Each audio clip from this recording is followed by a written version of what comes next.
Bom dia, sétimo ano, tudo bem com vocês? Vamos para mais uma aula e na nossa aula de hoje nós iremos dar continuidade à explicação do capítulo 6, tá? Nós iremos falar sobre o reino dos fungos e aí a tia pede que vocês abram o nosso livro na página 265 e acompanhem comigo. Nós temos aqui na nossa página alguns ingredientes, né? A figura de alguns ingredientes que são usados geralmente no preparo de pães, certo? Nós temos o sal, a manteiga, o óleo vegetal, a água, farinha de trigo, fermento biológico. E aí, nós sabemos que o quê? Que para se fazer o pão, é preciso misturar os ingredientes acima, formando uma massa homogênea. O que é uma massa homogênea? É uma mistura onde a gente utiliza dois ou mais ingredientes que, quando misturados, a gente só consegue ver uma face, a gente só consegue ver uma cor, a gente não consegue identificar visualmente cada ingrediente, né? Então, essa massa, ela deve permanecer um certo tempo em repouso para que ela venha a crescer, certo? Então, assim, para saber se a massa cresceu o suficiente para ser levada ao forno e assada, coloque um pequeno pedaço da massa em um copo com água, como mostra a figura A. Após algum tempo, observa-se a situação apresentada na figura B, tá? E por que o crescimento dessa massa, gente, ela é importante? É importante para que o pão ele fique leve, para que ele fique macio. O responsável por isso é um fungo microscópio, conhecido como levedura, tá? Que é presente no fermento biológico. E o metabolismo das leveduras produz gás carbônico. Esse gás, ele fica preso no interior da massa, formando bolhas que fazem crescer e se tornar macia e menos densa, permitindo que ela flutue na água. Virando nossa página 266, a gente consegue ver a representação da estrutura de um fungo, tá? E a gente vê as células, as hifas e o micélio, tá? Os fungos, gente, eles podem ser unicelulares ou pluricelulares. São células que são revestidas externamente por uma parede celular de quitina, proteína rígida e resistente. No caso dos fungos pluricelulares, as células elas se unem formando filamentos denominados hifas, tá? O conjunto de hifas que forma um indivíduo recebe o nome de micélio. E aí a gente vai ver aqui fungos decompositores e mutualísticos, tá? Os fungos, assim como as bactérias, desempenham um importante papel ecológico. São responsáveis pelo quê? Pela decomposição da matéria orgânica e reposição de nutrientes no ambiente, certo? Então, assim, graças à ação desses decompositores, as substâncias complexas que formam o corpo dos seres vivos, eles podem ser quebrados em moléculas simples e devolvidas, na verdade, ao ambiente quando eles morrem ou liberam parte do corpo, como folhas e frutos. Além de toda a importância como decompositores, gente, os fungos eles também podem estabelecer relações mutualísticas com outros seres vivos, especialmente com as plantas e com algumas algas, tá? E aqui nós temos, né, duas representações onde, a primeira, muitas plantas elas apresentam fungos associados às suas raízes, formando uma estrutura chamada micoriça. Esses fungos ajudam na absorção da água e nutrientes pelas raízes, além de protegê-las também de certos parasitas. Em troca, a planta fornece aos fungos matéria orgânica, glicose, e nutrientes essenciais para o seu desenvolvimento. Na outra representação aqui, certos fungos eles podem se associar a algas verdes ou a cianobactérias e formar uma estrutura denominada líquen. Nessa associação, o fungo fornece à alga ou a cianobactéria nutrientes e minerais. Em troca, os fungos eles recebem dos organismos fotossintetizantes matéria orgânica, glicose, e outros componentes também necessários ao seu desenvolvimento. Tia, quanto à reprodução dos fungos, como que acontece essa reprodução?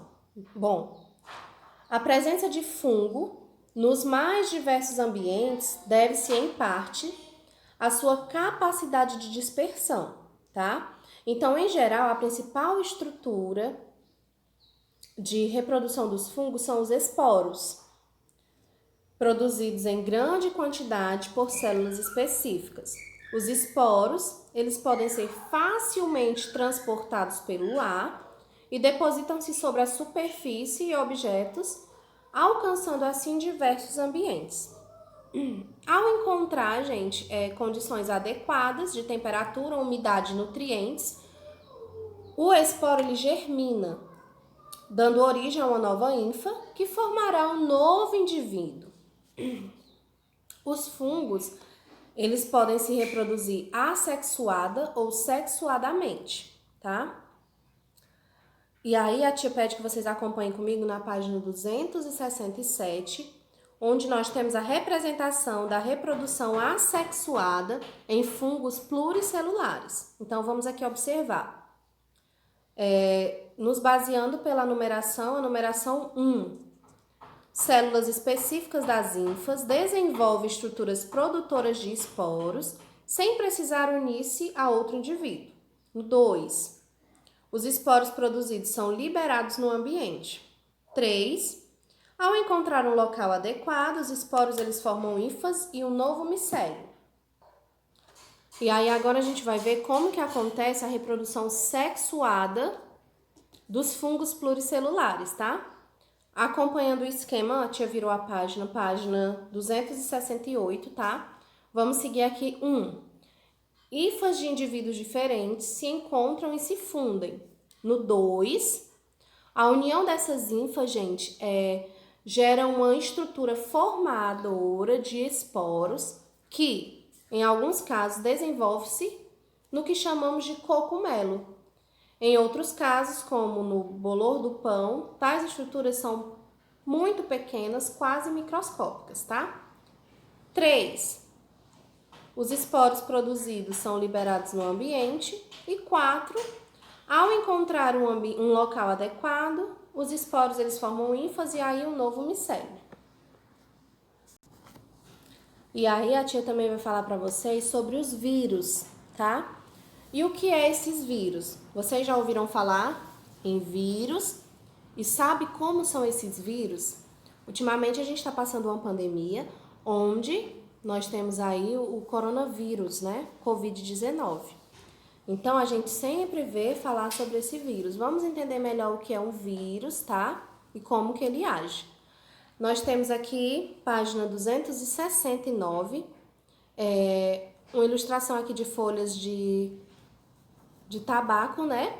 E esse tabaco, ele tá com folhas amareladas em virtude a uma doença do mosaico. Então, assim, observe as folhas do tabaco mostrado ao lado. Note que elas têm manchas amareladas, causadas por uma doença chamada mosaico. Em 1892, enquanto estudava essa doença, um cientista ele fez o seguinte experimento. E aí a gente vai acompanhar. Primeiro, coletou algumas folhas doentes e amassou-as até que obtesse um líquido. Em seguida, filtrou esse líquido com um filtro com furos tão pequenos que eram capazes de reter até mesmo micro-organismos como bactérias. Ele observou que essas plantas adoeceram, ou seja, adquiriram a doença do mosaico.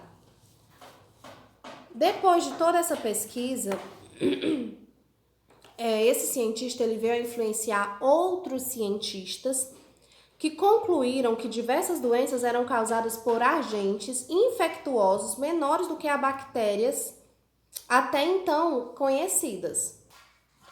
Então, assim, meus amores, o termo vírus, ele vem do latim, que significa veneno, tá?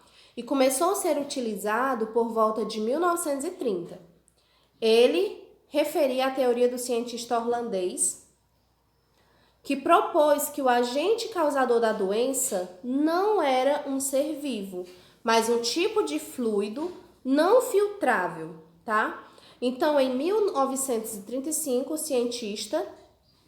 outro cientista, fez novos experimentos e pela primeira vez conseguiu isolar o vírus do mosaico do tabaco. Com isso, ele pôde realizar análises químicas e estruturais do vírus e chegou à conclusão de que ele apresentava proteínas e em sua constituição se comportava de modo muito diferente dos seres microscópicos conhecidos. Gente, somente com o desenvolvimento do microscópio eletrônico, ainda na década de 1930, os vírus eles puderam ser observados diretamente e bem mais estudados. Atualmente a gente sabe que existe uma grande variedade de vírus, tá? E que eles podem causar doenças nos seres vivos. Bom, gente, e como que é a estrutura desses vírus, tá? Acompanhe em página 270. Desde que os vírus, gente, eles foram descobertos, alguns cientistas já consideravam a hipótese de que eles não eram seres vivos, pois apresentavam diferenças comportamentais e estruturais nos organismos conhecidos. O avanço da microscopia e de outras tecnologias permitiram um estudo mais detalhado da estrutura desse vírus, e é o que a gente vai acompanhar aqui seguindo, tá? Nós temos aqui, né? Os vírus, eles são constituídos basicamente por uma cápsula de proteínas que abriga em seu interior moléculas de DNA ou RNA, mas nunca ambos, tá? E em dois, eles podem apresentar uma estrutura denominada cauda, que auxilia no contato com a célula a ser parasitada, tá certo? Então, assim, além de não apresentar uma estrutura celular, os vírus eles possuem outra diferença bem importante em relação aos seres vivos. Eles não têm os componentes necessários para se reproduzir ou realizar metabolismo, tá? Por isso, eles invadem as células dos seres vivos e utilizam a estrutura celular do hospedeiro para se reproduzir. Quando eles estão fora da célula, os vírus eles permanecem em estado inativo. A célula de um ser vivo, ao ser invadida por um vírus, gente, deixa de realizar as funções adequadamente, podendo até ser destruídas por eles. E nesse caso, o indivíduo ele pode vir a adoecer, certo? Virando nossa página 271, nós vamos observar aqui um esquema que mostra o vírus do HIV invadindo e parasitando uma célula. E esse vírus, gente, geralmente parasita células de defesa dos mamíferos como o ser humano. E aí vamos acompanhar aqui na representação. Inicialmente o vírus HIV se liga à membrana celular da célula sadia. 2.